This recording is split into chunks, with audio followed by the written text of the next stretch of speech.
Coming to you from the city of the weird. Exploring topics from the esoteric and unexplored to dimensions unknown. Shining a light of truth on the darkest corners of our reality. Welcome to the Curious Realm.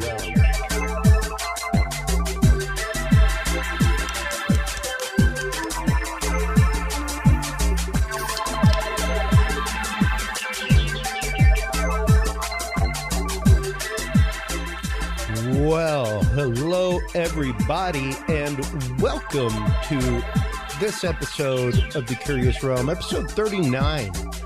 So glad for all of you who have been tuning in since episode 1. So glad for all of you that have been tuning in since episode 1 of our previous incarnation, before we became Curious Realm.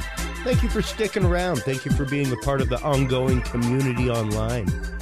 Looking forward to a great episode this evening. Our first guest coming up here in just a minute.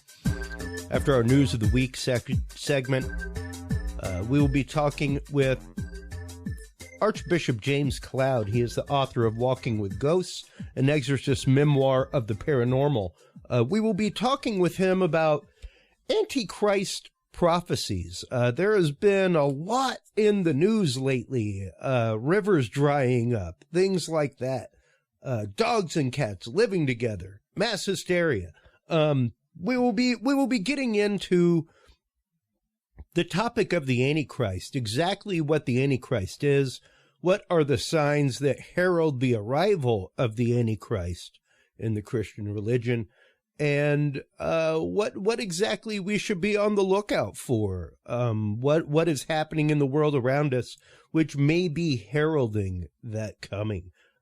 After a commercial break, we will be talking with cryptozoologist, author and researcher, and history teacher Ryan Edwards out of San Antonio. We had the opportunity to hop out this last weekend to the Wonderland UFO Festival out there, and it was super cool. Really neat little pop culture con they had. Daniel Allen Jones was presenting. We did not get to stay for his presentation, but did get to see him. So as we ran into Ryan there, it was like, hey, why don't you come on the show Tuesday night? So we'll be talking with Ryan Edwards in our pre-recorded segment about his book, Cryptids of the World. We will be talking about cryptids that cross cultural boundaries, cryptids that cross geologic boundaries, even those across the globe. So we'll be talking about that, so much more this evening. Of course, before we get started, let's hop on over to the internet, to the Facebook. That is where we can check out the News of the Week. News of the Week is always brought to you by the Curious Realm Facebook group, where we post articles and have conversations. Some of the news this week at futurism.com. Pakistani official says a third of the country is underwater in, quote, apocalyptic flood. Out of futurism.com, Walmart caught selling fake hard drive that just shreds your data. Out of Indie TV, there was a rare rainbow scarf cloud that stunned people in China. Absolutely gorgeous. Looks like a full-on rainbow oral strip. Just gorgeous. Out of the Drive, does this Area 51 photo show a secret aircraft or a shadow of a cloud? Out of Astronomy, Planet 9 may be responsible for the tilting sun. We need to get our good friend on about that here soon. And Pamela Coleman Smith was the artist and occultist who designed the iconic tarot deck. Why has no one ever heard her name? That out of newsart.net. That's just some of the news this week there in our Facebook group. Stop on by, join the conversation, join the group. Over 1,000 members there. While you're there, make sure to stop on by curiousrealm.com. That is the website. That is our homepage. That is where you can find all of the episodes. That's where you can download the free app. That is where you can also go to curiousrealm.com/story and share your account of the paranormal. If you are someone who has been through an exorcism, if you're someone who is a targeted individual, has hauntings at your location, you can stop by. You can share your story. We will share it on air with our professionals, our researchers, and see what we can't offer you as far as explanations for what's going on with you. Stop on by, check that out. Curious Realm /story. If you are not a internet forum type person, 512-298-3913 is the Experiencer hotline. Call up. You can leave us a voicemail, and we will use that on air. In this segment, welcome back to the show, Archbishop James Cloud. How are you doing, good sir? I am doing well. How are you doing? I am doing fantastic. Getting ready to hop out actually tomorrow morning to the IANS conference, the International Association of Near-Death Studies. I'm heading out to Salt Lake City, Utah to get some interviews from that and see what else going on that front. That research is so amazing and ongoing. I'm glad to be a part of that. So that's what's new and exciting with me. You just recently had a delivery of an individual through exorcism. How did that go? That went great. A lot of counseling went into the session with the individual to really hone in on what were the probable causes, origins, and such of the issues going on. And through prayers, counseling, etc., we put out the big fires in the property, metaphorically speaking, and now just working on getting all the little hot spots that are still mildly active, doing this and that. But that's not unusual for a property exorcism. On this particular one, I did it over a video session, and it seemed to go really well. So, all praise to God. And the remote prayer, I think, is interesting. It really does show the fact that you don't have to be physically present in order to command. Correct. That's pretty interesting. Yeah. And we need to do a whole episode on that at some point, because there are some really interesting concepts there to think about when you're talking about deliverance, when you're talking about prayer to begin with, but when you're talking about specifically things like laying on of hands and that kind of stuff, to know that it can be done remotely is really remarkable. Absolutely. Because with God, there is no distance. In our human minds, we have this idea that, it can't be done unless we're physically there. Yeah. Nothing can be resolved. Healings can't happen or anything. But that's not the case. Our prayers reach heaven, and with God, He's everywhere at once anyway. Yeah. So it really doesn't depend on our physical presence. Now, I wouldn't do that with a person that's possessed, because there's a lot of monitoring and other things that have to go on that, just wouldn't be conducive for a video deliverance or exorcism. But as far as a property, it seems to work just fine. Wow. Phenomenal. Well, and speaking of phenomenal, a couple weeks ago, every once in a while, I will see you post things on social media, and as the Spirit speaks to you, like I said before the show started, in a private conversation, it speaks to you to tell things, and it speaks to me to have people on to tell their things. And when we started talking about the Antichrist, it was one of those, I'd probably had about 2 or 3 discussions with people recently regarding Antichrist prophecies, things like that. And when you started talking about it online, I was like, I really need to have him on to talk about that. So let's really start. I'm going to go ahead and bring up just the definition of Antichrist on the screen. All right. But let's start kind of breaking this down a little bit, Father. Okay. Exactly where does the teaching of the Antichrist come from? Is there a teaching, I guess, capital T teaching, in the church of an Antichrist or a coming Antichrist? Oh, absolutely. So you have to differentiate between the spirit of Antichrist and then the actual man of sin, as the Bible calls him, the incarnate Antichrist, the man at the end that is called, the man of sin. And so, the spirit of Antichrist, you can read throughout the scriptures, it talks about the spirit of Antichrist is already active in the world and was already active in the world at the time of the writing of the New Testament. So, and really, all Antichrist means is in place of Christ. So it's an alternate version, per se, that folks believe in instead of the risen Christ. It's a very secularized, a very demonic version, and it's in rebellion to the laws of God.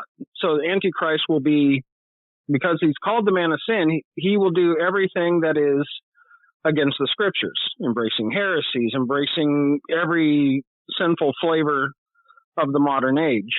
And people will love him at first. But the spirit of Antichrist has been around and has permeated the church since the very beginning.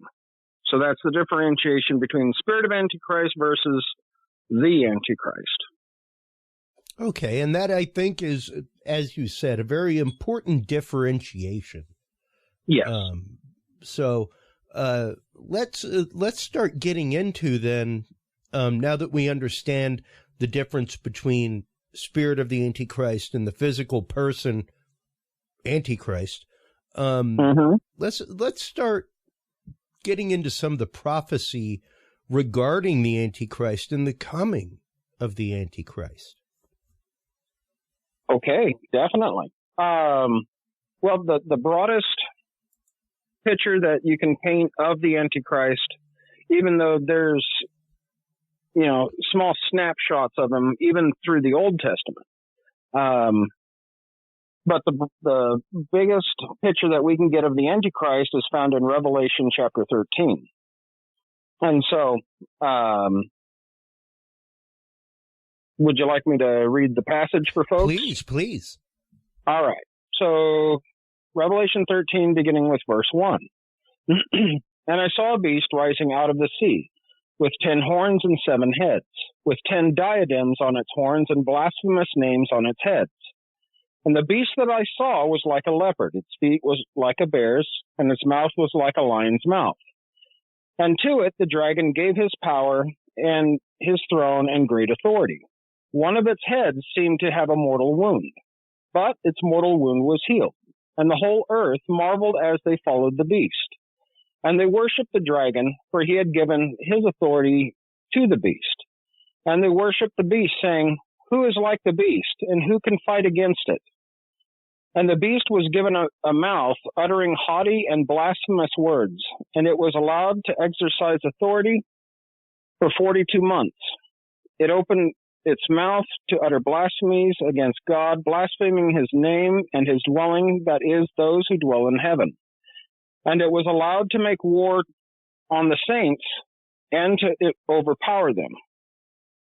And authority was given it over every tribe and people and language and nation, and all who dwell on the earth will worship it.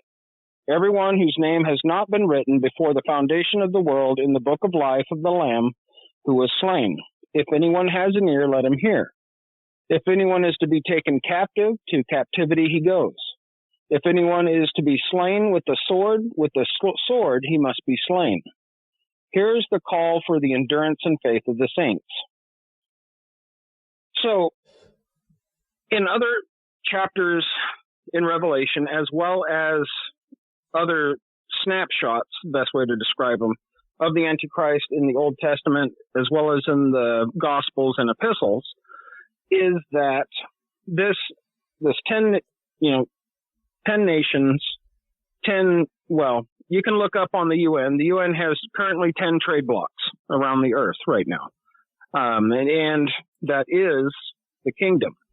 And the reason why I say that is because the mark of the beast will be a digital ID that all current cash currency is going to be transferred into digital currency.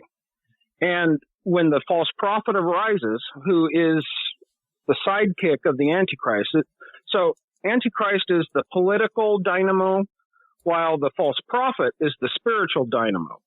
The false prophet is the one that will do the miracles, the signs and wonders when he's next to the Antichrist, to fool, basically, the secular world into believing that Antichrist is God. And so, but what the false prophet puts forth is the mark of the beast. And we'll read that in the next chunk.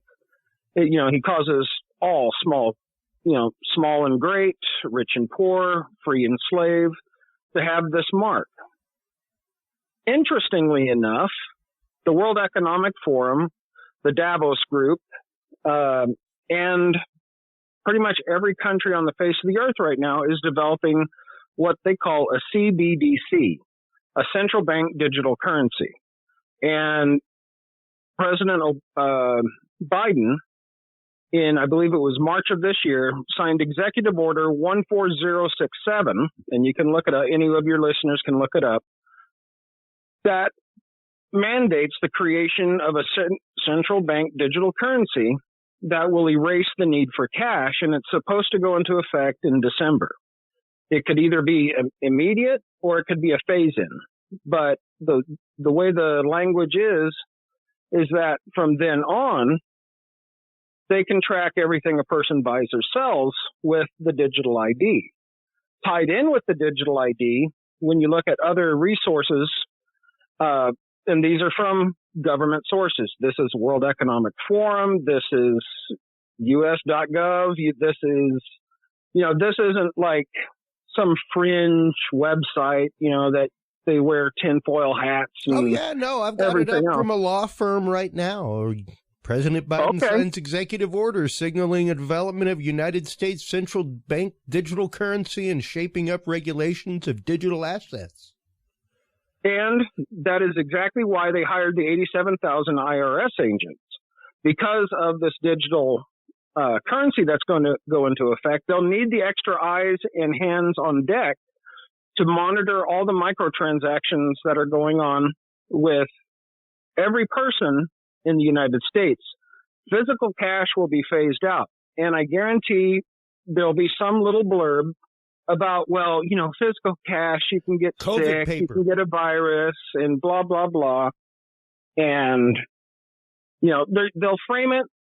I mean, Klaus Schwab, head of the World Economic Forum, tries to frame their development currently and Agenda 2030 into a one world government.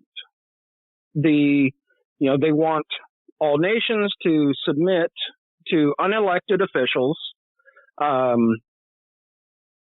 that will govern, and through a corporation structure, basically, because when he uses the term stakeholders, what he's actually meaning is corporations. So, and you can go on the World Economic Forum, you can look up Klaus Schwab, the Fourth Industrial Revolution, the Great Reset, and what's funny with the Great Reset is Facebook and other things, Wikipedia will say, oh, this is a conspiracy theory. That, no, it's not a friggin' conspiracy theory if it's coming straight from the horse's mouth. So you can see the obfuscation, the sidelining, the little poo-pooing of anyone that brings all of this information to the forefront. They're fringe, they're tinfoil hat wearers, even though it's coming from the governments themselves and the UN, the World Economic Forum, Davos Group, BlackRock, everyone else. So this is what the false prophet will bring forth. the problem is with digital ID, it will mesh not only the currencies, but it will combine your medical information, any other identifying information that you have, put it all into basically one ID, and they frame it like this. If your child gets lost, if, you're in an accident and you can't, you're unconscious, you can't do X, Y, Z, or, child is kidnapped, or, they could dream up any nightmare scenario to scare people, but they'll say, well, we can track where they're at. We'll know where they're at any given time. If you're unconscious, all they have to do is scan your digital ID, and your medical records will come up with your insurance and everything else. Just like on Back to the Future too. What is that? Just like on Back to the Future too. Yeah. When they find her passed out in the alley, and they scan her palm, and it tells them exactly who she is and where she lives, and her palm print gets her in the front door, everything else. Yeah. Well, Amazon is kind of a spearheader into the little palm readers. Mm-hmm. They have, I think it's like 65 stores already in the U.S., and I had some friends saying it was in Texas too. Yep. They're pretty much pay everything with your palm. Whole Foods is their is their test bed for all that right now. Yep. And, people love it. It's convenient. They don't have to mess around with finding a wallet, their IDs, credit cards, everything's, you just stick your hand over this little scanner and it pops everything up.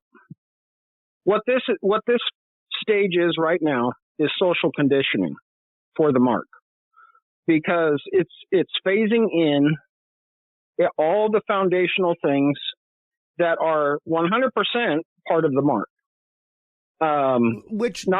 Let's be clear. The mark is very much a window to the vampire. Like, you have to accept the mark. You do. But think about this. And so they will know every transaction. You'll pay all your bills with the digital currency. So all bills will be dumped into the database, the central database. It will go as far as that's how you will be decentralized voting will go on through that as well. Sure. I could easily see that. Absolutely. It's all combining everything into one thing. And think about this. So when push comes to shove, they'll say, well, you can't buy or sell unless you do X, Y, or Z. So it's the perfect way for command and control. I've always told people, when it comes to big government, corporations, and all the hanky crap that goes on behind the scenes, it's always about command and control. How can we get the poor schmucks out on the street to do what we want? Well, if they can't buy or sell unless they behave a certain way, like China's social credit system, which is also part of the Fourth Industrial Revolution, to ensure everyone plays by the rules, if they literally own all of the money, own all of the ability for you to just go down to the store and buy a soda or a candy bar, and they know how much it costs, when you bought it, all they have to do if you misbehave is just turn you off. And if there is no physical cash going on, you can't buy or sell without that mark. This is exactly what I don't even have to use the scripture at this point. This is exactly what the World Economic Forum, UN, Davos Group, and others are saying plainly. It's almost like they're just sitting there rubbing it in everyone's faces going, yeah, this is what's going to happen. And everyone's going to do it whether they like it or not. And these are unelected people. So, they are appointed people. And now I'm not going to be the one to say that the UN is ushering in the age of the beast. I won't be the one to say that. Sure. However, there are definitely a lot of things popping up. And even I'll even bring it up right now. The Euphrates has run dry. Yeah. And that is a big Bible prophecy. Yes, it is. So let's start getting back into the scripture and back into prophecy and some other prophecies that are there regarding the coming of the Antichrist, things like that. Okay. Yeah. So that was the first beast I read. Let's look at the second beast. And the second beast, you can't talk about Antichrist without also bringing up the spiritual component too, because the two go hand in hand. And so it's the second beast. And this is Revelation 13, beginning with verse 11.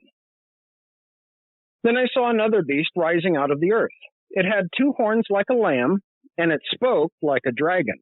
It exercises all authority of the first beast in its presence, and makes the earth and its inhabitants worship the first beast, aka Antichrist, whose mortal wound was healed. It performs great signs, even making fire come down from heaven in front to earth in front of people.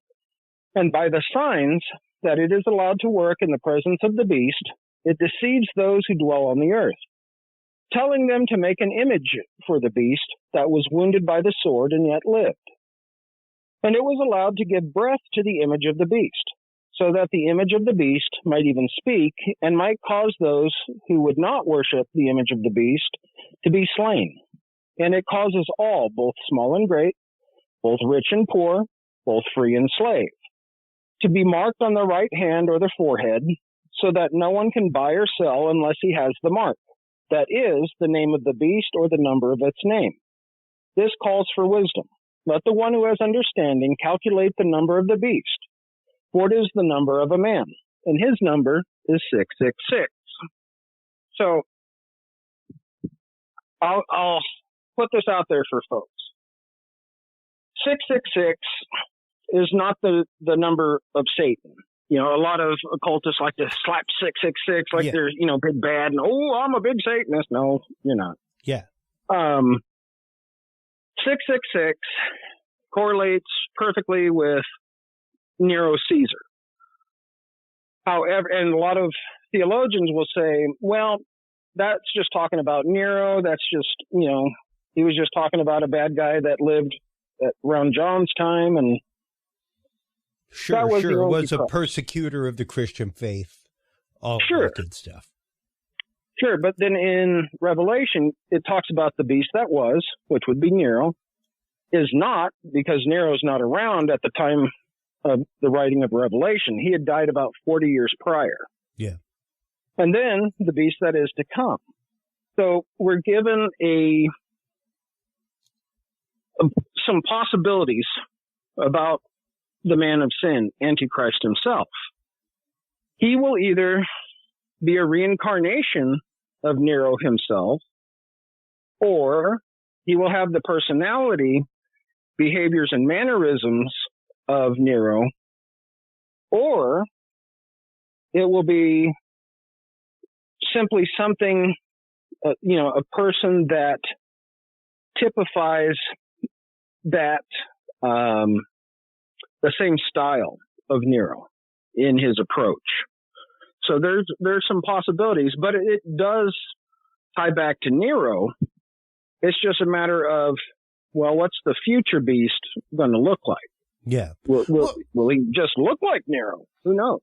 And granted, this is the second reference in a row by chapter of the beast having a healed mortal wound on its head.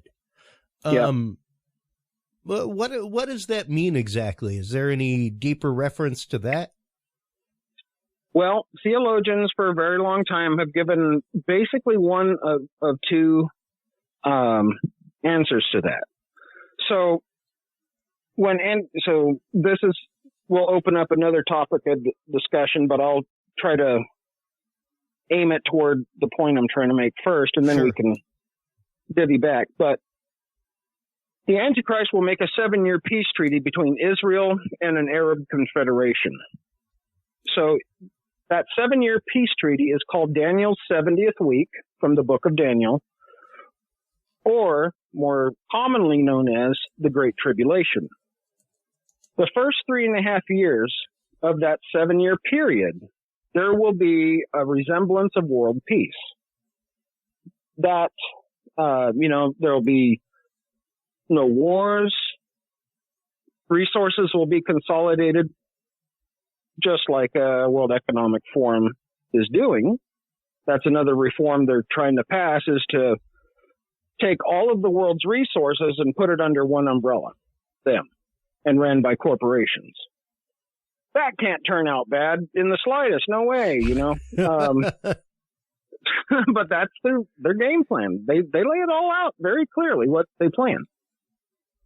So there'll be equity, not equality, equity across the board for people. Because then one group owns it, they divvy it out. As long as you play by the rules, you do what they say, then you have food, housing, clothing, etc.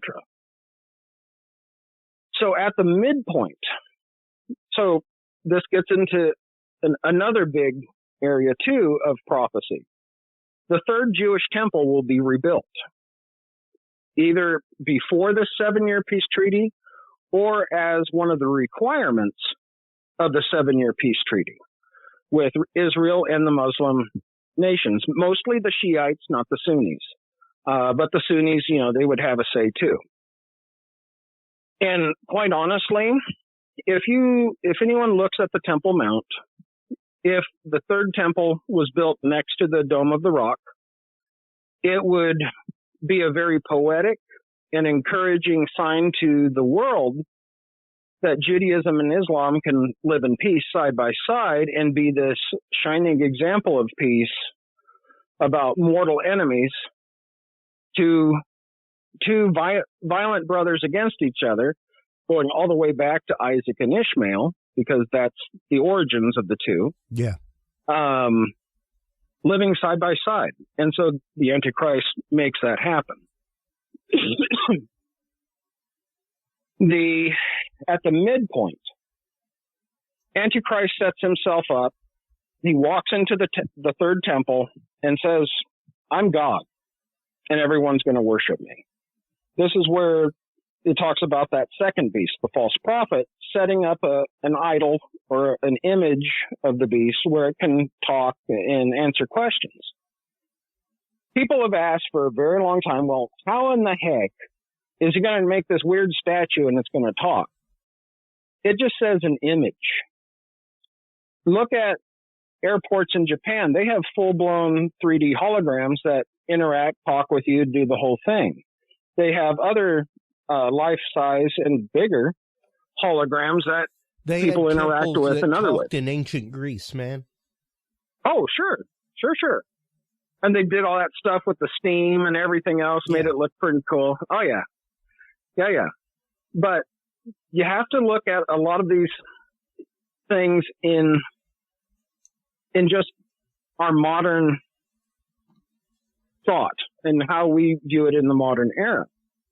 Because they didn't have words for a lot of the things that we have today. I mean, things just didn't exist like they did then. So, St. John, he's on the island of Patmos. He sees an image talking. Well, the false prophet makes everyone worship this image. It's at that midpoint that the mark of the beast is enforced, and you either take it and submit and engage in open Luciferian worship, or you're beheaded. It's an either or. The phase-in part of it is done. Because the phase-in happens, well, let's be honest, the phase-in is happening now. But it will continue until that midpoint of the tribulation, when the mark of the beast is imposed. And then now you have that choice. You'll either worship this man who claims to be God, or you're going to be beheaded. And if you somehow escape that, all they have to do is turn you off.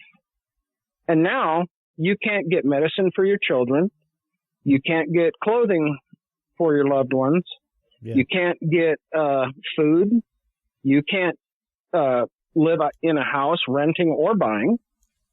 If you have debts, they can be called immediately and immediately taken out, like China does already. If you, I forget what it was. It was something so stupid, but it's in China right now. It's like if you chew bubble gum, or no, if you smoke in a non-smoking designated place, you're fined $500, and they take it immediately out of your account. There's no judge, no jury. Well, you did that. Well, there's $500 out of your account.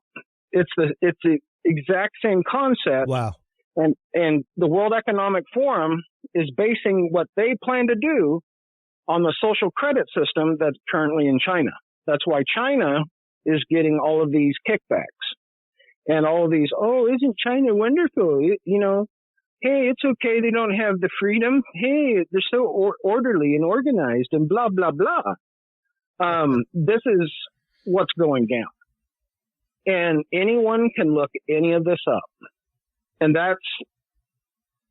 it's a beautiful thing.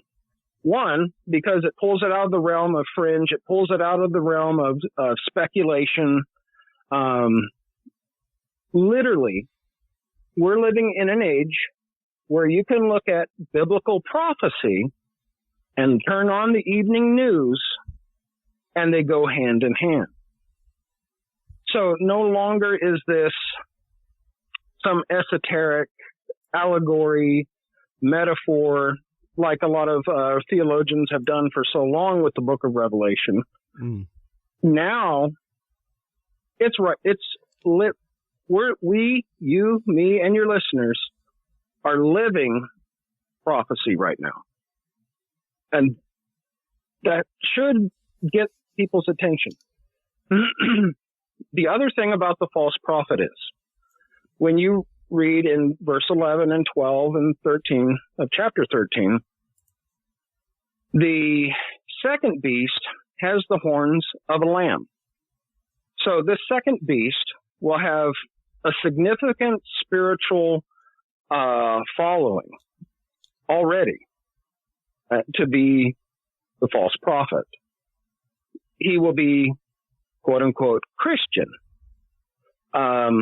He'll be overseeing a very powerful demographic that is even respected amongst the other religions for this Christian leader, quote unquote. The false prophet looks like the lamb, but he uses the words of the dragon.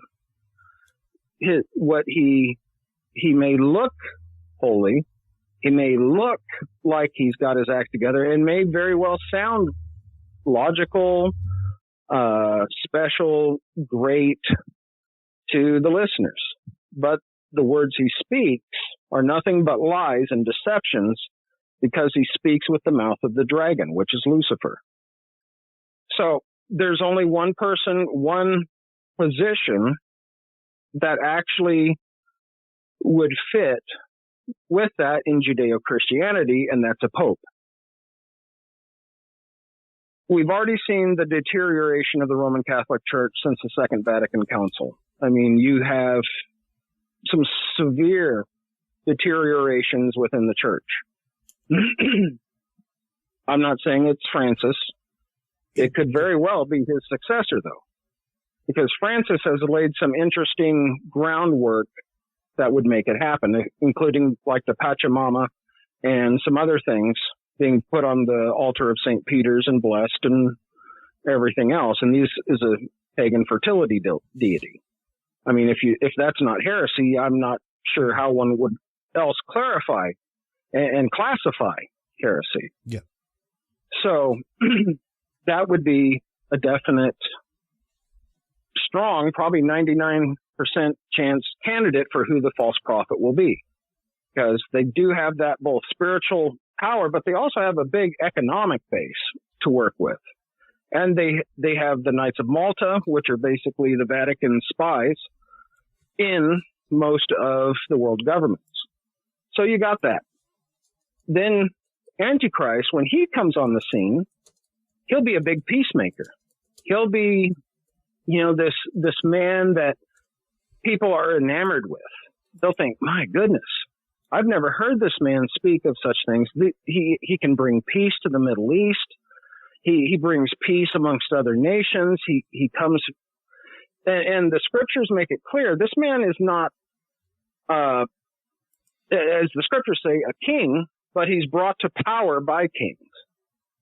So he is kind of behind the scenes. He's not an elected leader, but the elected leaders of the world push him to the forefront because he's such a master diplomat, and because he's think of him like a peacemaker, a master planner. They love him. The people think he's the best thing since sliced bread, and he doesn't show his true nature until that midpoint of the tribulation. So up until that point, people are, buying on. He's selling the soft selling the mark of the beast. He's soft selling the world government. He's soft selling all of this other stuff. At the midpoint, the soft sell's done. And now he's like, hey, I'm God.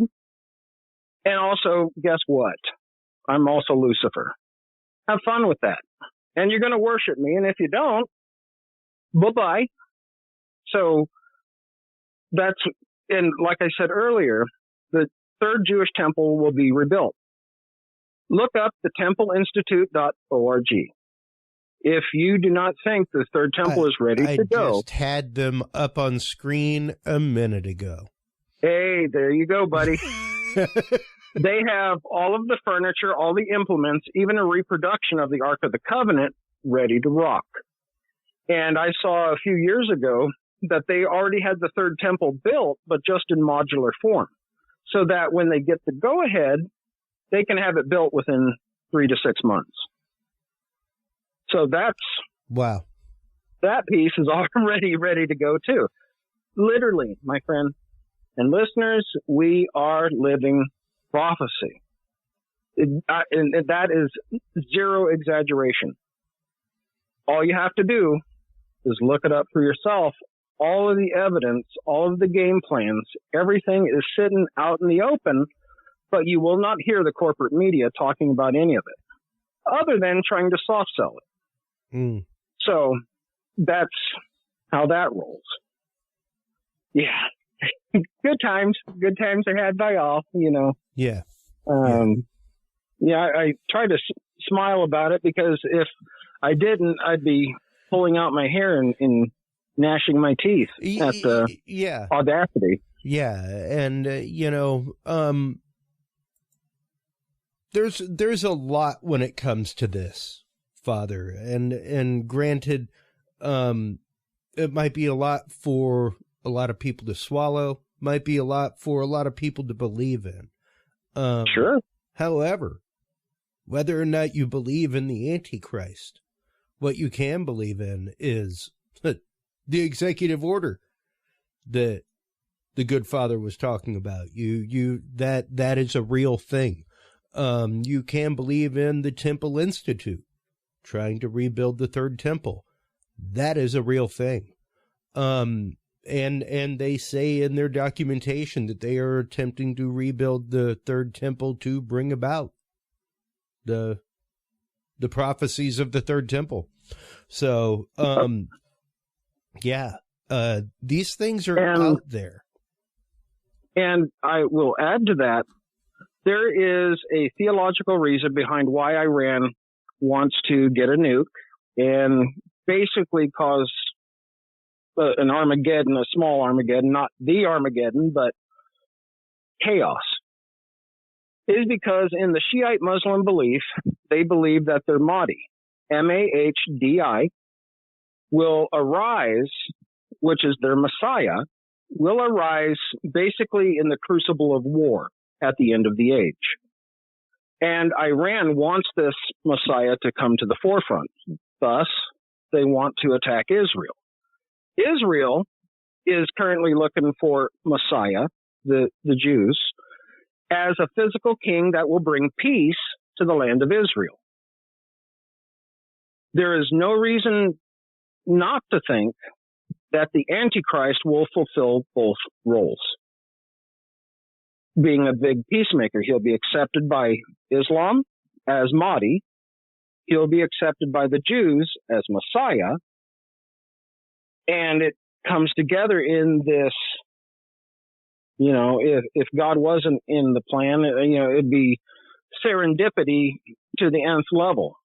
But this is the reality that's going on right now. The geopolitical issues in the Middle East, that's what it's all about. And if you do any research in Judaism and talk with the rabbis, they will say they're on the precipice of the Gog-Magog war. Some even say they're already in it because of the Jews in Ukraine with Russia, Gog-Magog. Yep. And Israel funding Ukraine. They know that the rise of Messiah is imminent. And rabbis came out, I think it was 2 years ago, saying they've already had discussions with Messiah. They're just waiting for him to come out of the wings so the Sanhedrin can anoint him the king of Israel and bring peace. Now, if that doesn't... folks got to know the Sanhedrin didn't exist for almost 2,000 years. Yeah. It did not exist because the Jews were dispersed amongst all the nations.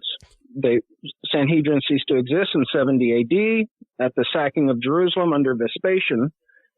The sacking of Jerusalem. They were dispersed. After Israel became a nation in 1948, the Sanhedrin weren't back yet. I think it was mid-90s, if memory serves. Maybe even closer to our date than that, the Sanhedrin was reformed. They have the ashes of the red heifer to consecrate the temple now. They have all the furniture and implements.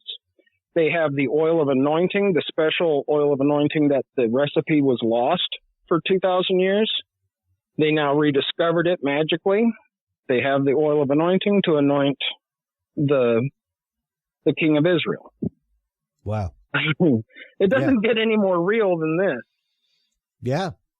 Yeah. Now, I guess before we let you go, Father, the real question is, these are all culminations of prophecy. Typically with prophecy, there's a way out. There is a way out. Absolutely. What's our way out? How can we stop the short answer? Oh, okay.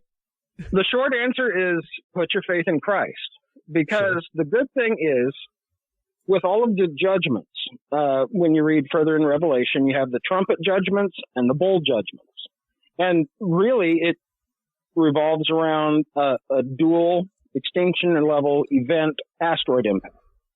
When you look at the data, what it's actually talking about is an asteroid impact. And it's no coincidence. Multiple asteroids are just magically showing up at greater numbers as we go further along. Could even be precursor asteroids for the big boys that are prophesied in Revelation. But for those that put their faith in Christ, the scripture tells us we are not under the wrath of God. Therefore, either we're taken before that last half of the 7-year period, because that's when the judgments and it gets really craptacular. I'll just be blunt. It gets a little rough. That all happens. Yeah, it'll be rough. That's the easiest way. I mean, sure, absolutely. That's the PC way to put it. It's going to be rough. But I'm not very PC. I'm kind of a straight shooter. But putting our faith in Christ, one of two things will happen. Either we're taken out before the wrath, because in, I believe it's chapter 11, it speaks about an angel taking a sickle, reaping the wheat off the earth. Then a second angel follows, and it shoots out the winepress of the wrath of God. So believers are the wheat. I mean, that's throughout the scripture. The symbology is tight. So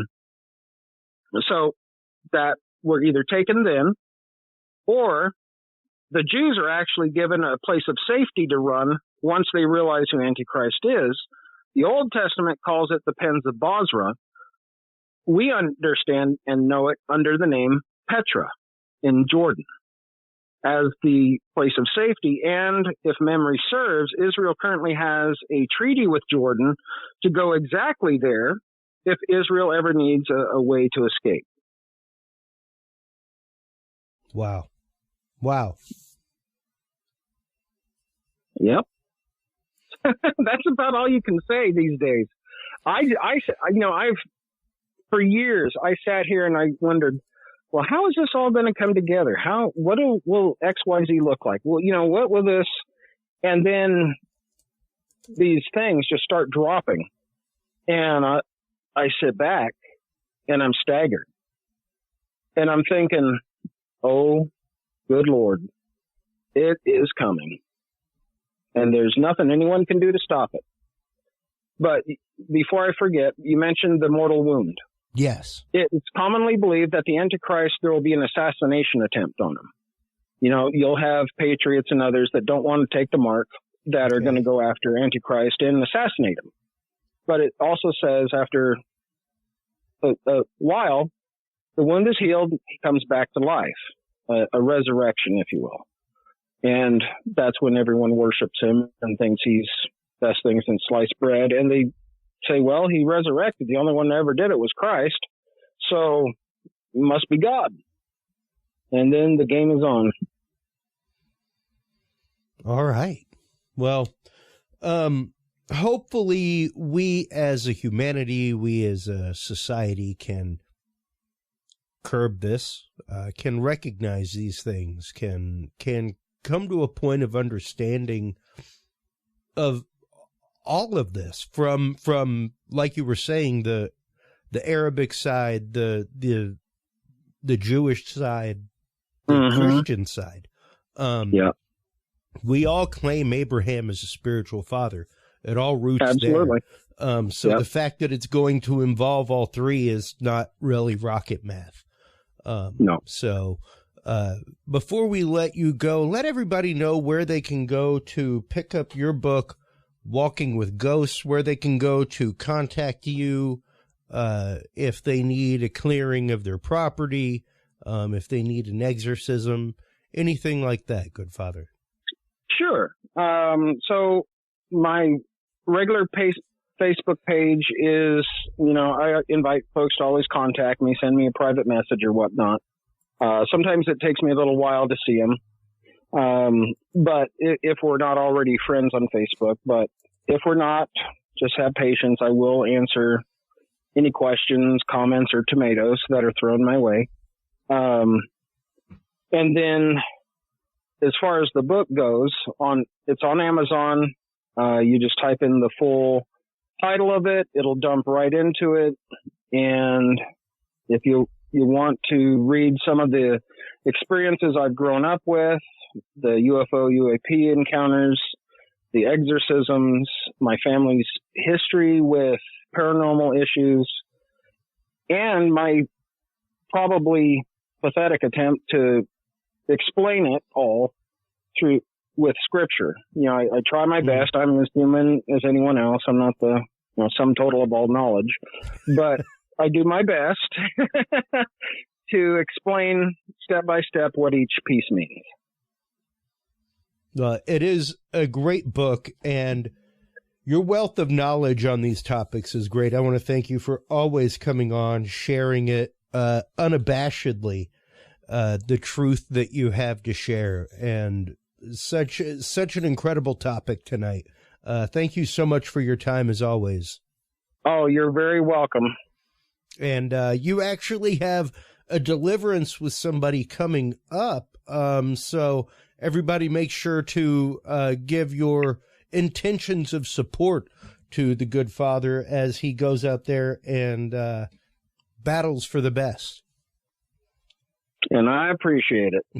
Well, thank you so much for your time this evening. We're going to go ahead and let you go and hop on out to commercial break. While you are online checking out everything from the Good Father, make sure to stop on by CuriousRealm.com. And, of course, make sure to check out IANS, the International Association for Near-Death Studies. I will be hopping out to that conference tomorrow morning in Salt Lake. We will be having coverage from that, interviews from researchers in the field, all that kind of good stuff coming up soon. Right after these messages, folks, we will be talking with Ryan Edwards, cryptozoologist and author of the book Cryptids of the World, about cryptids of the world, cryptids that actively cross over cultural barriers, geologic barriers. So all that and so much more when we get back right after these messages.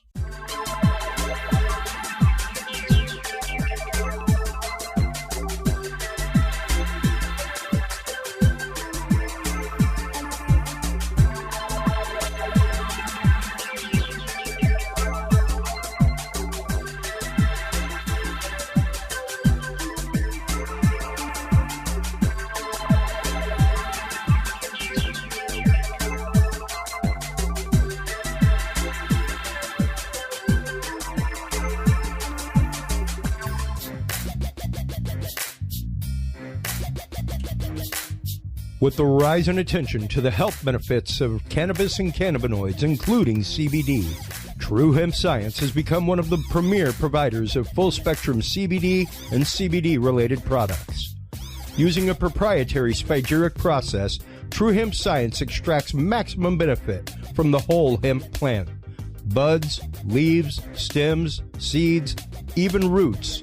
Every part of the plant is used and then reused to formulate a rich, complex profile of CBD, CBD derivatives, and terpenes guaranteed to provide the relief and benefits you need daily.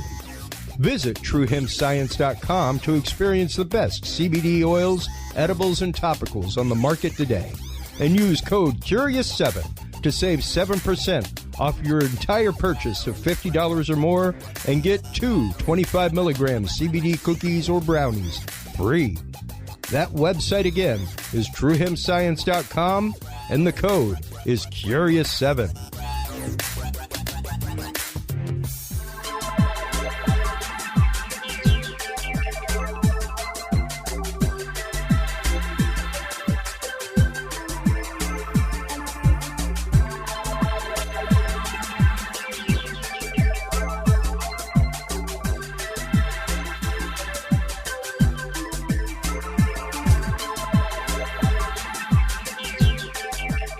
The Curious Realm Podcast is your source for the latest and greatest news and events in the world of the paranormal, esoteric, and forbidden knowledge.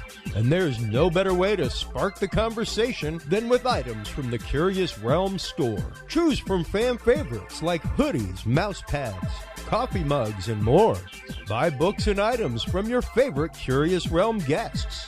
Get your hands on the latest gear for paranormal investigations and experiments we discuss on the show. Open your web browser and stop on by the Curious Realm store at CuriousRealm.com/store to buy the latest Curious Realm wear and out-of-this-world gifts for yourself, your family, or a mind that you want to open. That website again is CuriousRealm.com/store.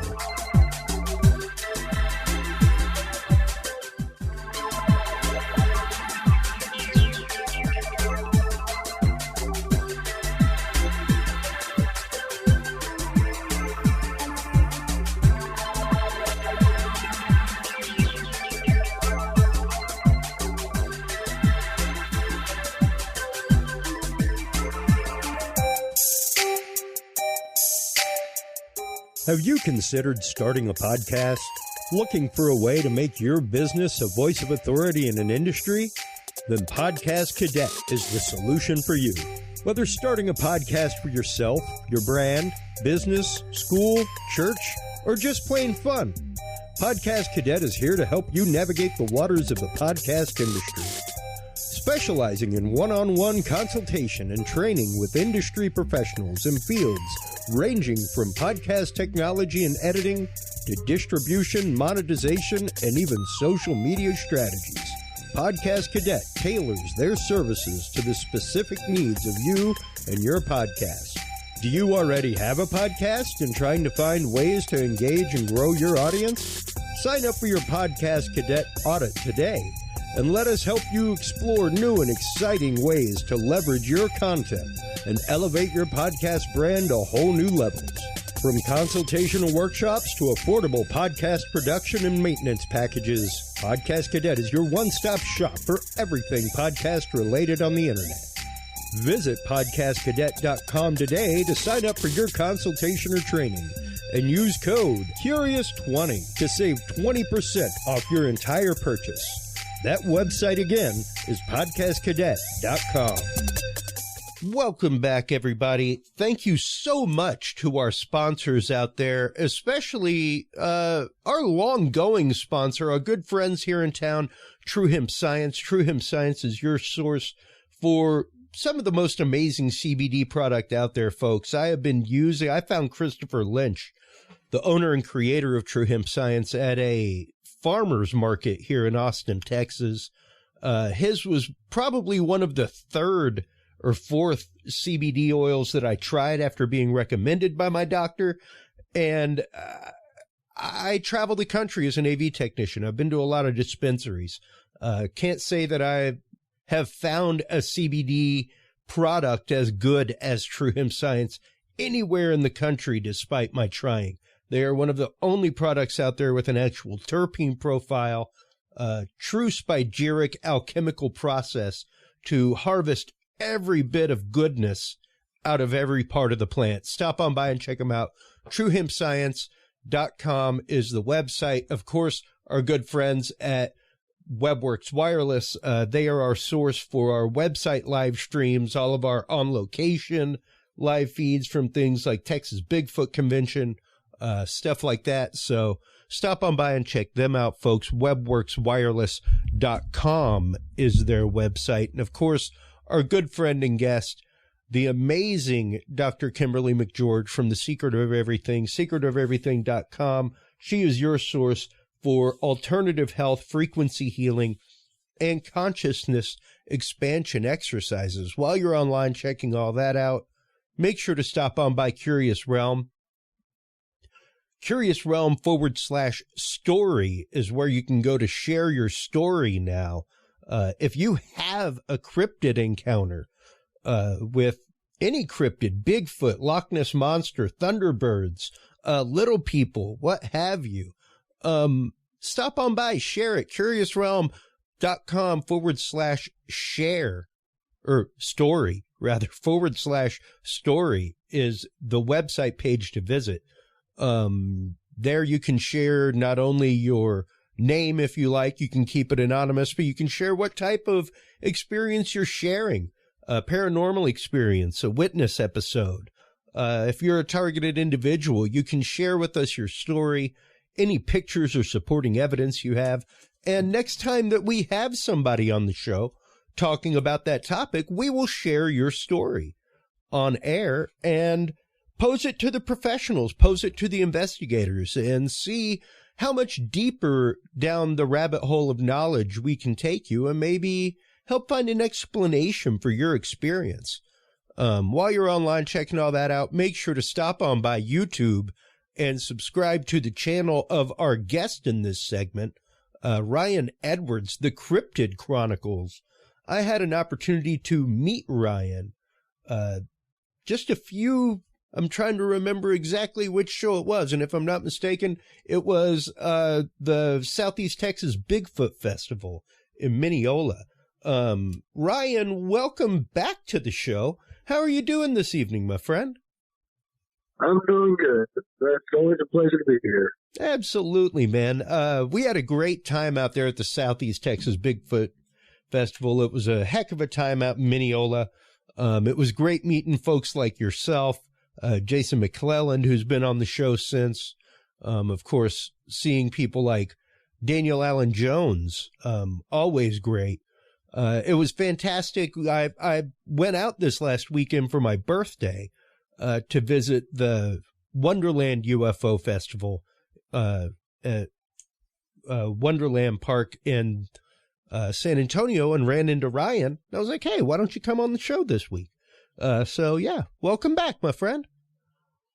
Of course. It's always good to be here. And it was nice seeing you at the festival. I wasn't expecting to see you at the little convention at the mall because I knew it was kind of a small thing, so I wasn't expecting a lot of big names there like yourself. Oh, well, thank you. Thank you. Even to be considered a big name. But yeah, I mean, it's one of those that it was right down the road. Daniel Allen Jones was speaking. I was really upset that I didn't get to stay for his. I've got a kid. He was in tow and starting to get a little ornery after being up most of the day. So yeah, we had to scoot out a little bit early, but sounded like quite a few people made a showing. Sounded like they had a good turnout for the day. So glad to hear that for them, and hope to be involved with them next year. I spoke with them on my way out the door to talk to them about possibly coming out and doing the live stream thing next year, all that kind of stuff. So yeah. Well, let's get into it. You are the author of the book, Cryptids of the World, which I happened to pick up when I was at the festival there in Mineola. Let's start talking a little bit about the menagerie of cryptids that are around the world, specifically ones that seem to have tropes that follow across the world. Of course, there's Sasquatch, and we know that there are numerous entities of Sasquatch across the world, or at least Sasquatch-type creatures. We don't know that it's Sasquatch because, well, we got to prove Sasquatch first.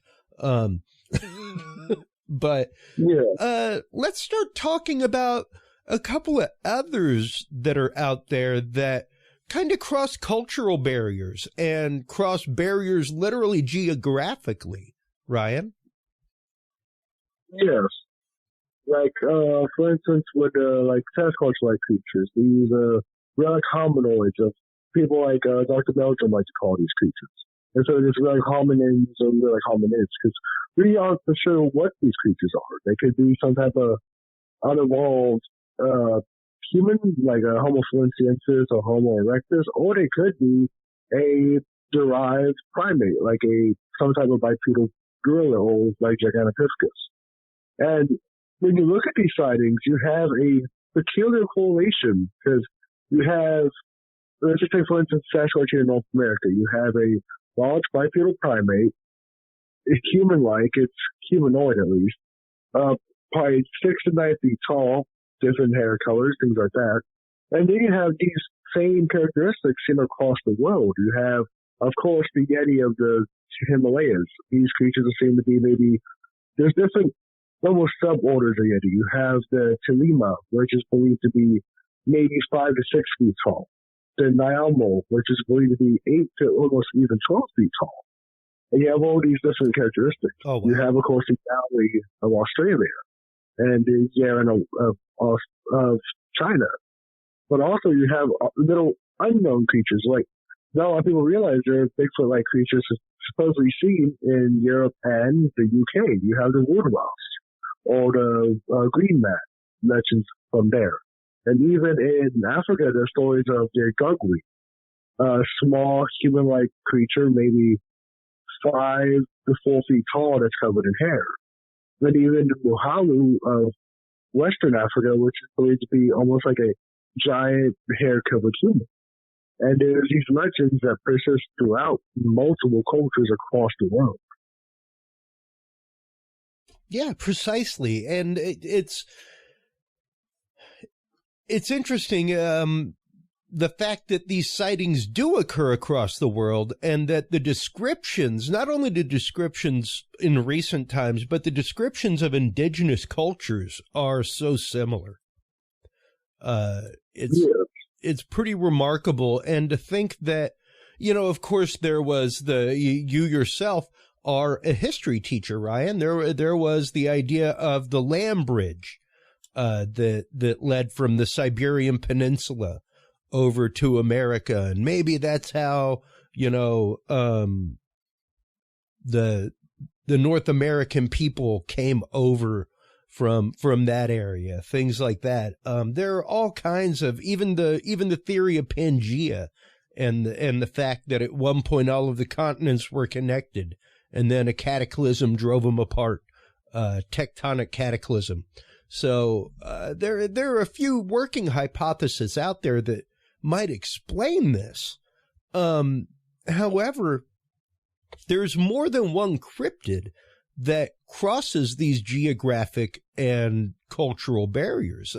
One example that hops to mind immediately is the Chupacabra.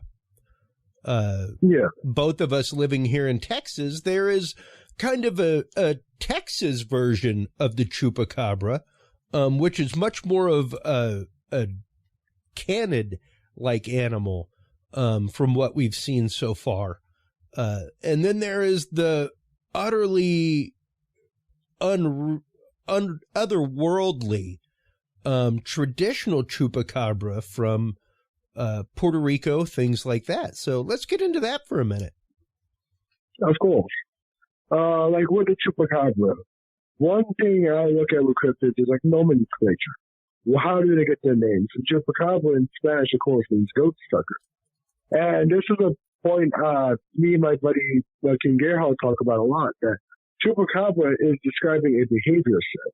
It's not exactly describing a particular creature. It's just describing some type of vampiric creature that can suck blood out of goats, chickens, even cattle at most times. And usually there are sightings that correlate to these peculiar predations. But the description of these creatures is very wide. Of course, in the 1990s, you had some of the first Chupacabra sightings. The original name was called the Vampiro de Moco. There was a city called Moco down in Puerto Rico that supposedly strange animal sightings were occurring with strange animal deaths.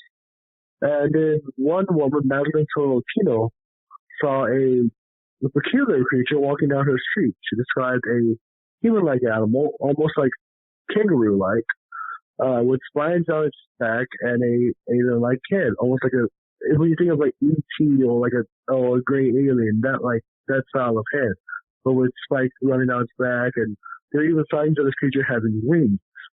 So you have this combined characteristics of different creatures. And then, of course, you have here in Texas, you have what's called the Texas Blue Dog. Back in the early 2000s, the woman named Phyllis Canyon had a stuffed version of this creature, a hairless canine with usually black to even bluish skin, with peculiar notches on its back, and this creature supposedly fed on the blood of chickens and goats and local livestock. Now, of course, when these killings were being first reported, the local people started calling this creature, whatever killed this creature was Chupacabra. It was Chupacabra. Because the name was already in the cultural ideas. It was already in the nomenclature. So, the sightings here in Texas originally happened right down near the border, things like that. So that was already in the cultural memory. That was already in like you said, in the cultural nomenclature. So it just stuck. Yeah. And like with these cryptids, you have to worry about like, how is the cryptid here in the cultural zeitgeist? Like with Chupacabra. Like I remember back when I was a child, I used to watch like Scooby-Doo as a kid. And there was a particular movie about the Chupacabra, and they go down and you see the description in the movie. They say, well, it's a Bigfoot of Mexico. And as a cryptozoologist, we know that's very inaccurate because they're describing a different name for a different creature. And you have to wonder how can their characteristics and behavior set be applied to multiple creatures. Right. Of course, the Chupacabra that was seen in Puerto Rico in the 90s cannot be the same Chupacabra seen here in Texas. It's two different creatures, it's under the same name. Yeah. Exactly. And once again, the name was hijacked because of the cultural memory of similar situations. Not necessarily sighting of a similar creature, but the situations surrounding the dead chickens, things like that, is what culturally brought to mind the name Chupacabra in the area. Which, once again, I just had up on screen an image of the actual Chupacabra from Puerto Rico, where things started, stuff like that, where it is a bipedal creature that's almost reptilian looking, things like that, as opposed to the Texas Chupacabra, the blue dog, as mentioned a little while ago. And you can see the vast difference, folks. The traditional Chupacabra is much more in the realm of sci-fi. And actually, interesting fact there is that some people believe it might originate from sci-fi, because the woman that originally described this creature, Madeline Tolentino, she said the day before she watched that, she watched the movie Species. And of course, Species has an alien in it that's very similar to what you described. Yes. So many believe she might be, her fear or her this perception might be causing her to believe she saw that creature in real life, or she put those characteristics on another type of animal she saw. Yeah, exactly. And, great movie, don't get me wrong. But we really do, and that's something that King Gerhardt speaks about regularly in his talks, is the hijacking of our brains by pop culture and by subculture like that, and we really do have to be careful whenever we are witnessing things, whenever we see things.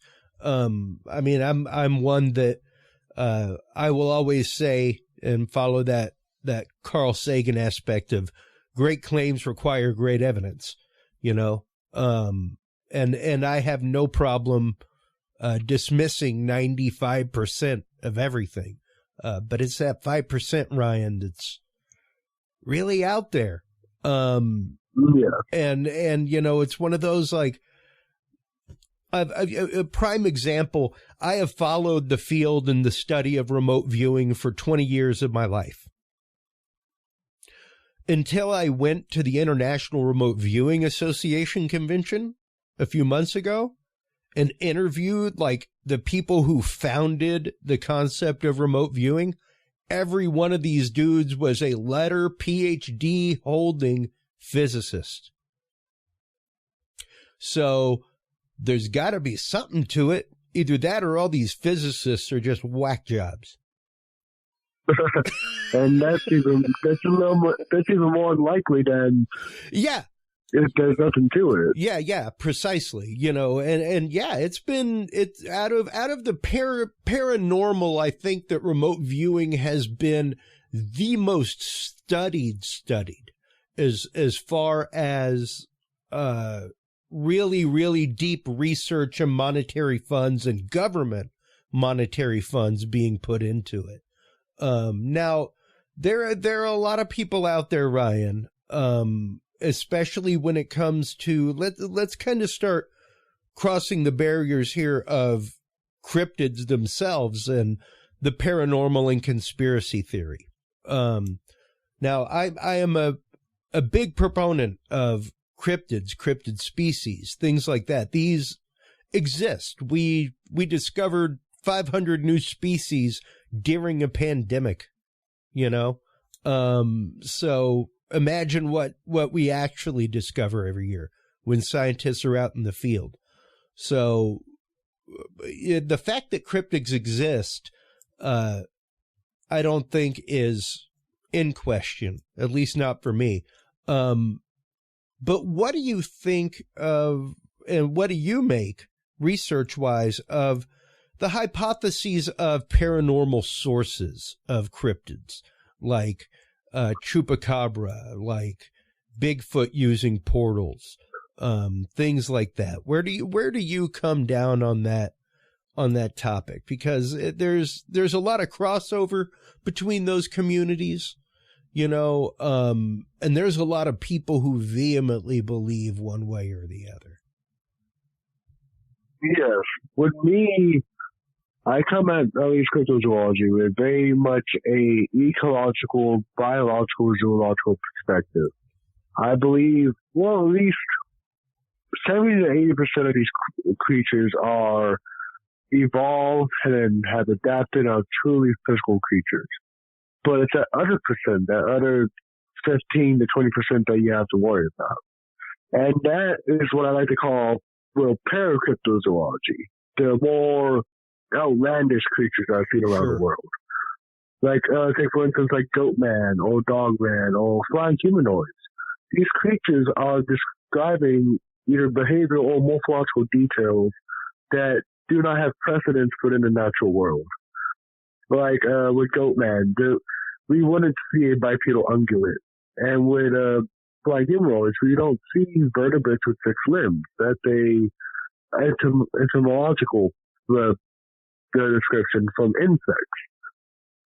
So with these creatures, I wonder if they are some type of other origin. What that origin is, I am not sure. It could be something paranormal, extraterrestrial, from another dimension, other plane of reality. What it is, I'm not sure. That's just not what my data goes to. Yeah. But the rest of these creatures, I believe, have a precedent within the natural world and or are prehistoric survivors from another age and just have been able to persist into the modern times. And that's a really, really great way to put that, especially whenever you look at ethnocryptozoology, whenever you start looking at creatures that have been spoken about by cultures for hundreds, sometimes thousands of years. You know, the stories of, I mean, prime example is the Aborigines in Australia. They probably have the longest unbroken oral tradition in humanity. Yeah. And they've spoken about the Yowie since the beginning. Yeah. You know, when you go to the American Southwest, the stories of the giants that live in the caves, the Ant-Men, things like that. Even Skinwalker, that kind of stuff. These are stories that have been with them for hundreds and hundreds of years. And we are just now hipping to them, so to speak. Yes, and it's like, for instance, the Aborigines that you used, like, their oral history goes far back that they reference creatures that aren't even in existence anymore. They talk about the thylacine and Thylacophilus, large marsupials that went extinct during the Pleistocene. They even reference large goanna-like lizards, which, of course, we now know as megalania. So these oral history and even cultural memories go back most likely to 30 to 40,000 years ago. And of course, with the Yowie descriptions, you have to wonder if they're also referencing some type of prehistoric creature. And even with like the Aborigines here in North America, the North American First Nations, sometimes they describe prehistoric creatures. For instance, the Ojibwe Native American case speak of the stiff-legged beaver, which they describe a creature that was giant with really stiff legs, a thick body, and a weird little thing that came out of its head, and with 2 giant horns that came out of its face. What they're referencing is a mastodon or a mammoth. And you have to wonder, how are these people, how are they having a cultural memory that can go back tens of thousands of years? And it's still persisting into the modern day. Yeah. And like even with the Ojibwe, they even have the Sabe, or like it's a Bigfoot. Yeah, precisely. And even the tribes of the Congo that describe dinosaurs. You know, not necessarily that those are cryptids or cryptid species, but they're definitely things that that people have talked about for a long, long time, you know? Yes. And like with particularly the living dinosaur phenomena, it's very interesting because there are certain characteristics that show what you would call a cultural anachronism. If you look at when the first the Europeans went into Africa and they started coming back with stories of like the Mokema Bembe or Emiliana Toka or Kongomoto, they're describing dinosaurs and what we would think about them during the Victorian era. They describe tail dragging or large, sluggish reptiles that would just live in the swamp. And now, thanks to paleontology, we know this is inaccurate. And so the Mokema Bembe and all these other creatures, they're describing a creature really, truly, never truly existed. And like even with the living pterosaur phenomena, they describe creatures with leathery wings and almost dragon-like. And we now know that pterosaurs were covered in pectinal fibers. They would have looked like they were covered in hair or feathers. Their wings were rounded. Their crests were smaller than they were. They didn't really have large tails. But eyewitnesses describe a very different creature. So are these living survivors of somehow pterosaurs that may have adapted and evolved for 65 million years? Or is it something else, like a misidentification? And how, like, for instance, with eyewitnesses in modern day, they describe, like, pterosaurs and dinosaurs of what they would have seen in Jurassic Park, and not what we now know they look like in the fossil record. Yeah. Yeah. And once again, we as people tend to, especially in a modern age, tend to cross these tropes over. Prime example, my son has just started being afraid. He's like 5 years old. You got to meet him the other day. He has just started being afraid, and what he's afraid of is his toys coming to life at night. Come to find out. Don't ever show him Toy Story. Oh, no. The thing is, he's watched Toy Story since he was a kid. He's got all the Toy Story toys. That's not where it came from. There was this show like Masha and the Bear that he found on Netflix or something like that, which is a bunch of Russian fairy tales that have been transformed into animation. Wicked cool. And I found the one the other day where the little kids' toys come alive at night. And you know, hey, you want to talk about culturally? Like, yeah, culturally, stories and campfire stories and stories that we tell children at night are totally different, you know? So yeah, this trope popped into his mind, and now it's crossed over into his reality. So there's the example that I'm giving. And it's very easy for us, even as grown-ups, to do the same thing. You know, for us to see a movie and akin something that we see to it. Yes, like it.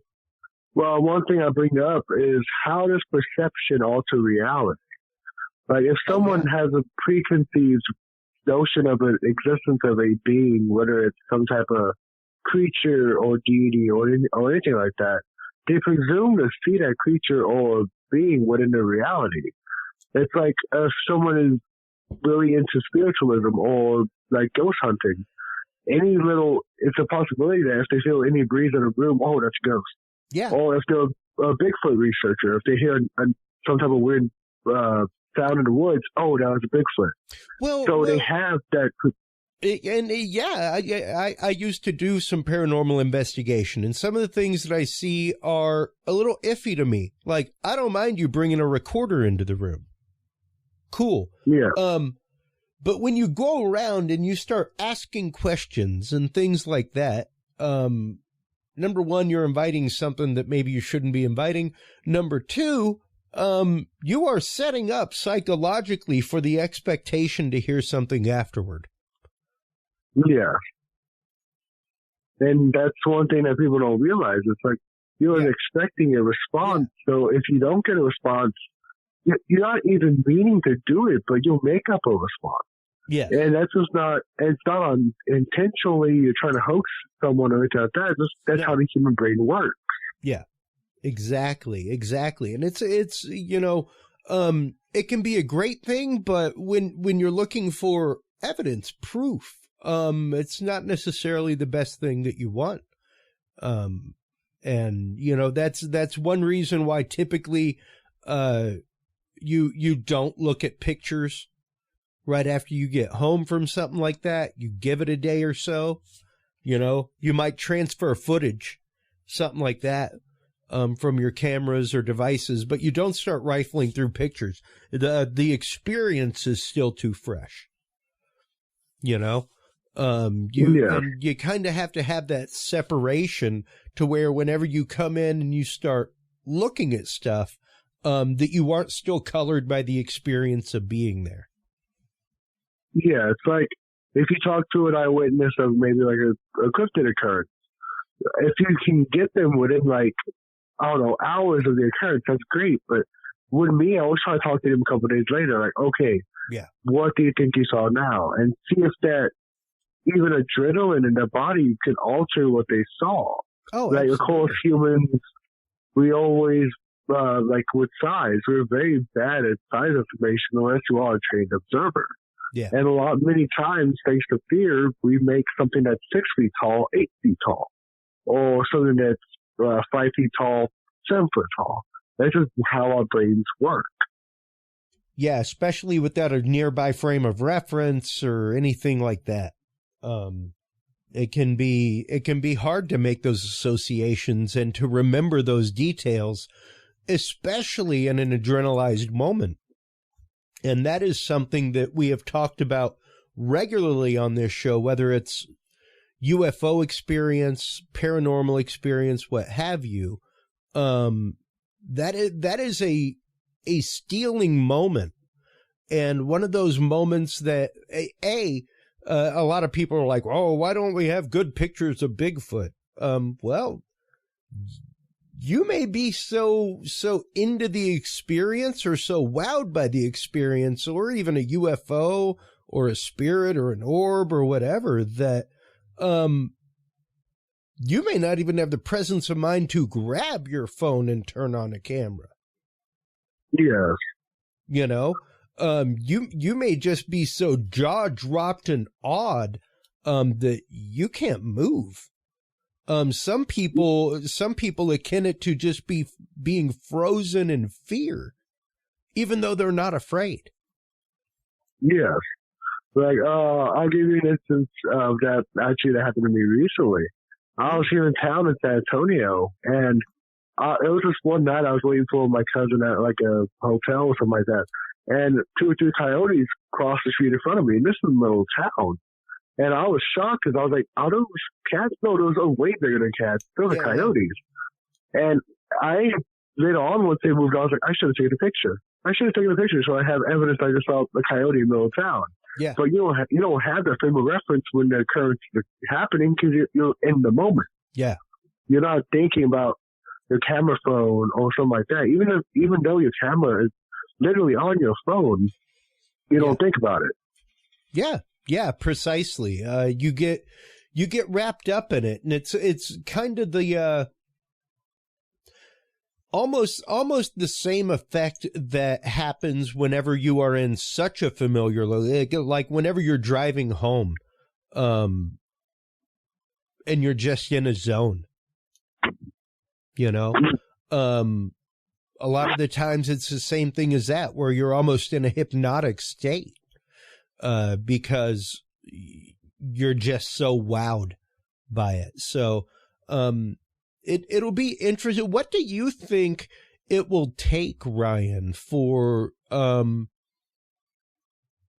guess for cryptids to be accepted by mainstream? With me, I would believe it hopefully take maybe just discovery of a large unknown species of a cryptid that has been studied in the past. Whether it be, of course, Sasquatch or something like the Ring Pendek or Thunderbirds. I'm hoping maybe with one discovery, people will realize okay, if there's one cryptid, one large unknown primate or bird or sea creature, what else could there be? But with me, I believe there's a lot of cultural changes that will have to occur.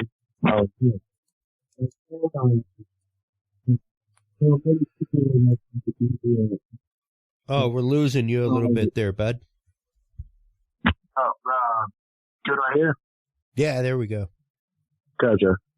Sorry. There's people within academia that will always say, well, there's no such thing as Bigfoot, there's no such thing as UFOs, there's no such thing as ghosts, because their paradigms have not been shifted.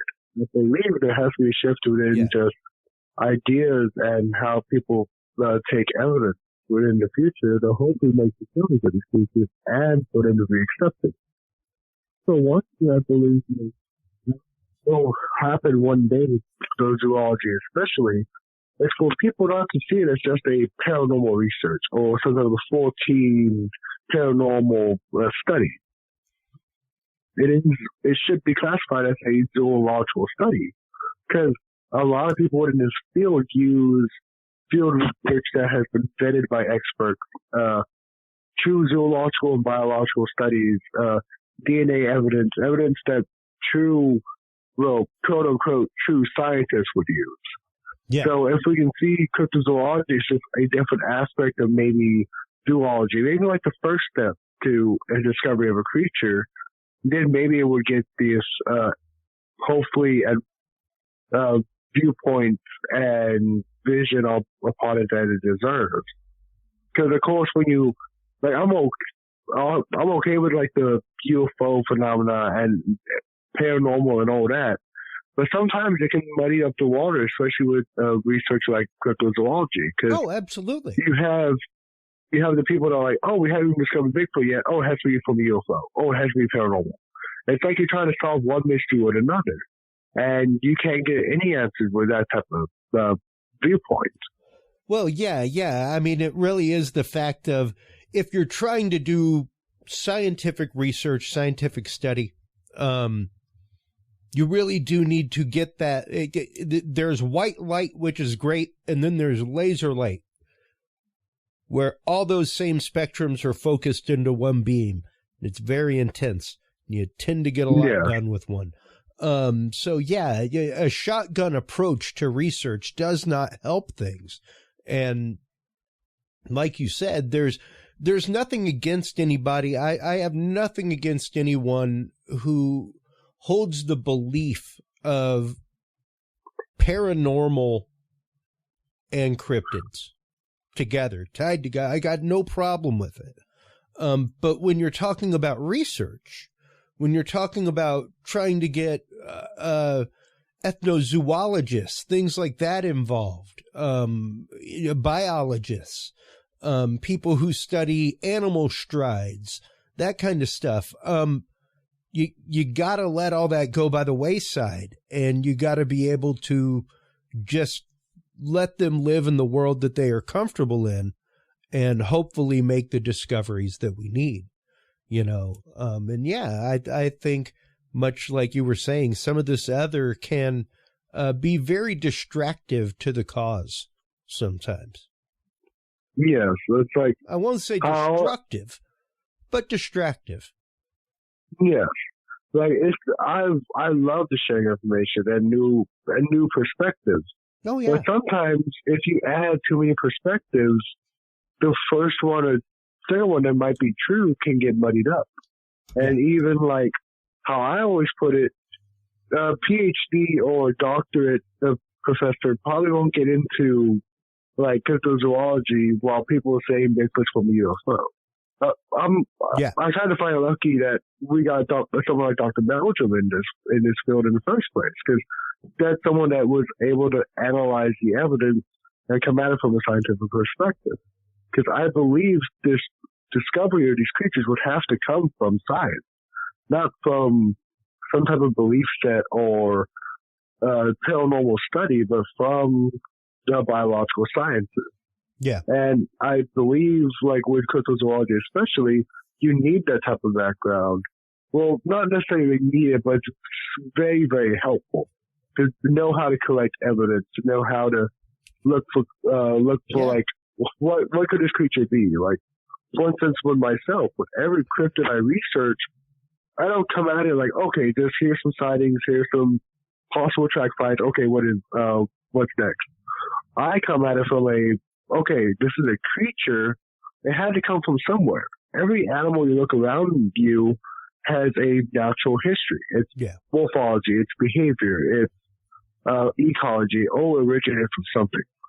So I believe the same thing should be applied to these cryptids, whether it's Bigfoot or Thunderbirds or heck, even the dogman phenomena. They have to be here for a reason, and if they aren't, they would be extinct.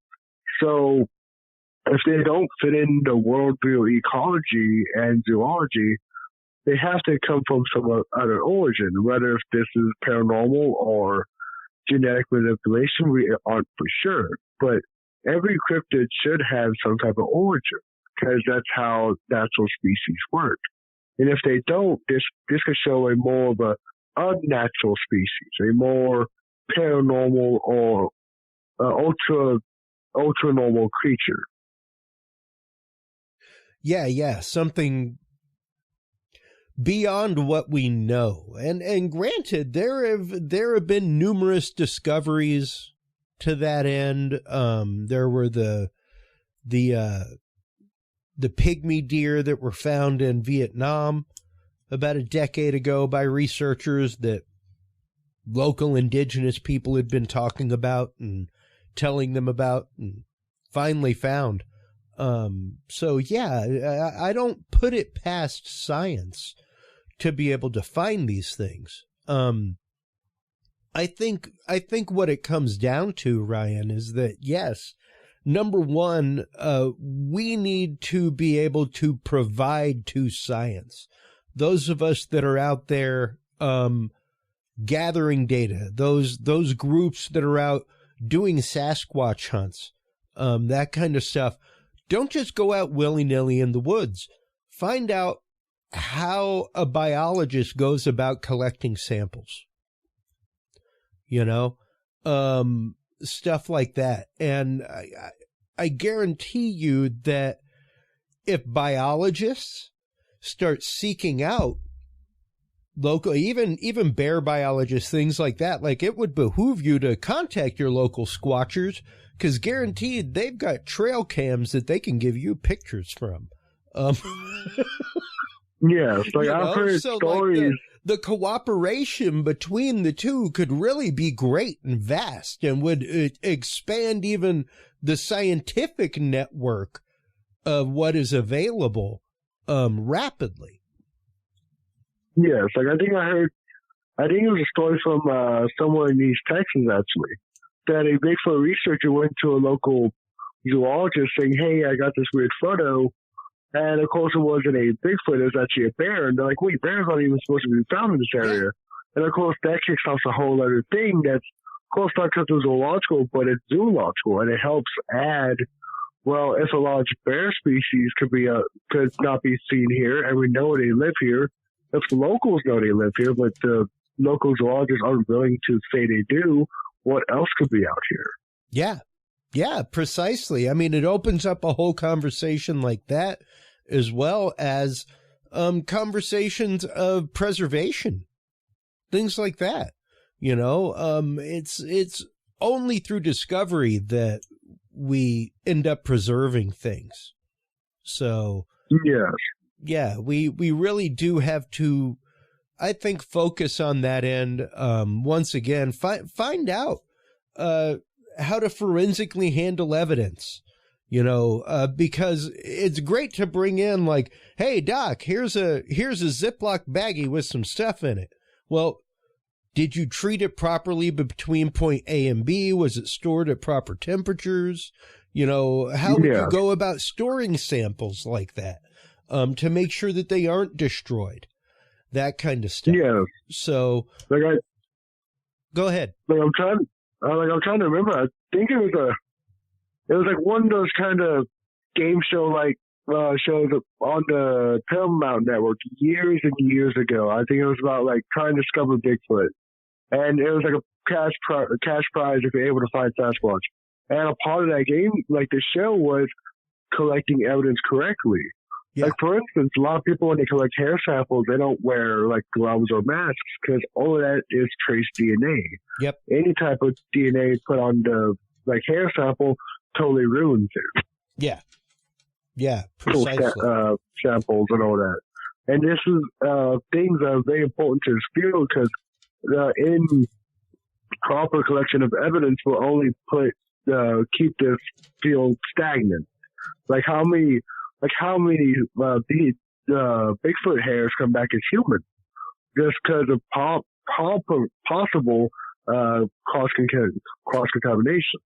Yeah, yeah. Cross contamination is huge in samples and in laboratory work. So when you're talking about bringing things in from the wild, you really do have to watch what you're using to preserve it and how you're preserving it. And are you treating it forensically? Are you gathering the proper field data as far as GPS location, time of day, things like that. So looking into how scientists keep field journals, things like that, so that when you bring it to them, it's as complete as possible on their end, Yeah, like the collection of evidence, just data. The collecting of data is very important because when having large data sets, you can see things like patterns of sightings or patterns of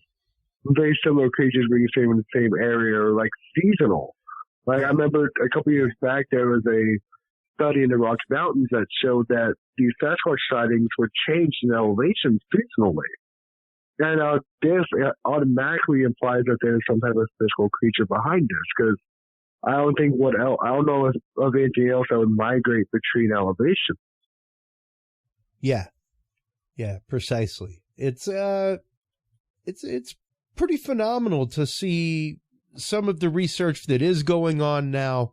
To see once again the larger names in science that have come forward, not only in UAP, UFO research recently, but in the world of cryptid research and in the world of Bigfoot research, stuff like that. There is really some new eyes starting to look at old evidence. So it's really fantastic. Yeah. Like how I always say it, it's always going to have evidence, and old or new.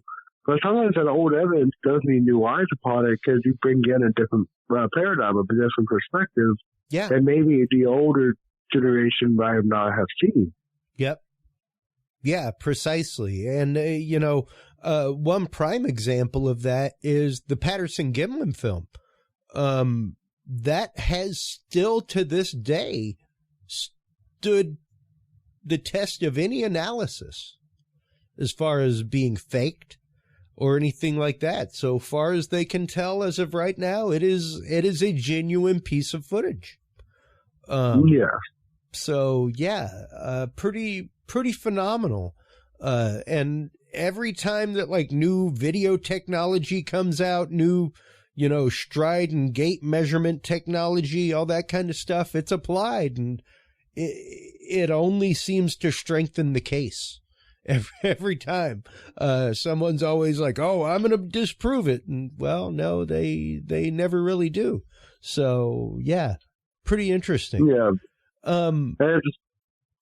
Go ahead. Yeah, I was going to say, like, it's funny, especially when people that try to disprove it, prove it in the end. It's like when I believe it's like Flat Earth Society tried to prove the Earth was flat, and totally in the end proved it was round. It's like, it's kind of like the same ideology of like you try to disprove something, but then you just find out you're wrong in the end. Yeah. In the long run, you just ended up end routing yourself back to the actual truth of it. So yeah, it's pretty wild. Now, before we get into shameless self-promotion, things like that, how does your world as a teacher relate to your world of cryptozoological study, Ryan? Well, with me, I try my best to try to keep them separated because, of course, if people hear like, "Oh, you hunt monsters in the woods," they might see me as crazy, and it's not. It's like someone that there should be a teacher. But what I do is mostly I try to show them that there is science within cryptozoology. Of course, there is the pseudoscience word around cryptozoology, and I'll admit that myself. But I talk about the other sciences that go hand in hand with it, with zoology, biology, ecology, like paleoanthropology, paleontology, archaeology, anthropology. And I talk about how, for instance, cryptozoology is a good introduction to sciences. Because, like, we know, everyone knows small children. They love a good monster story and dinosaurs, things like that. And if you could introduce cryptozoology to them, it would, of course, get them hooked. Of course, just by seeing monsters that live in the woods. But then you can kind of go beyond that to that next step and show them, hey, these aren't just monsters that are out there to hurt you and things like that. These are creatures that can be discovered thanks to science. And I also look at like how history and how culture has affected these animals and how like belief sets and perspectives and paradigms and even religious beliefs have altered cryptozoology and the study of cryptids throughout time, and how unknown species have persisted throughout cultures for thousands of years. But with me, I usually, as a teacher, try to bring in cryptozoology as a good introduction into science, or that's a good way to show that science might not have all the answers, but it's a good way to get the answers. Maybe it's questions we don't even know we want to ask yet, like, what is Bigfoot? Things like that. Of course, you can ask the question, but how do you get that answer? And it's via science. Yeah, absolutely. And not just science, but, you know, filtering information and going through and filtering, you know, hypothesis from theorem, things like that. So, like a friend of mine, skills. Yeah, like a friend of mine that was an English teacher, he brought me in one day for argumentative text. Because, of course, with cryptozoology, a lot of it's argumentative. Sure. You have to be able to try to persuade people into your beliefs, and not just beliefs, into, like, knowledge, using, like, okay, pathos, ethos, logos. You have to use logic, of course. You use scientific methods. Sometimes you might have to use an emotional response, usually with eyewitnesses. But also, you can just use, like, your name as, like, okay, no, I've been in this field for so long for this long, and we know what we're talking about. So I try to bring in, like, this study into, like, almost every curriculum I can teach about, especially science, history, and English. Wow. Absolutely, man. And I love nothing more than knowing that educators, people like that, are out there talking about topics like this with the upcoming generation of students, because it really is that keeping of an open mind and that willingness to explore a topic. It's kind of like it's sad to see how many schools no longer have a debate team. Yeah, you know, because there is an art to debate team, and there is an art to debate. And the idea is taking in information, filtering it, and being able to use it rapidly. And that is a lost and gentle art. And to know that you are still helping kids learn those methods of critical thinking, Ryan, that you are still out there introducing these topics to the next generation, it's fantastic to hear, man. Thank you. Because, like, with me, I try to bring it in because it's a good little, like, teaching moment. Because even you can see, like, okay, like, if someone has a different opinion than you, it doesn't, it matters or it doesn't matter. Like, okay, you think someone's wrong just because they have a different opinion. You never know, you could be wrong.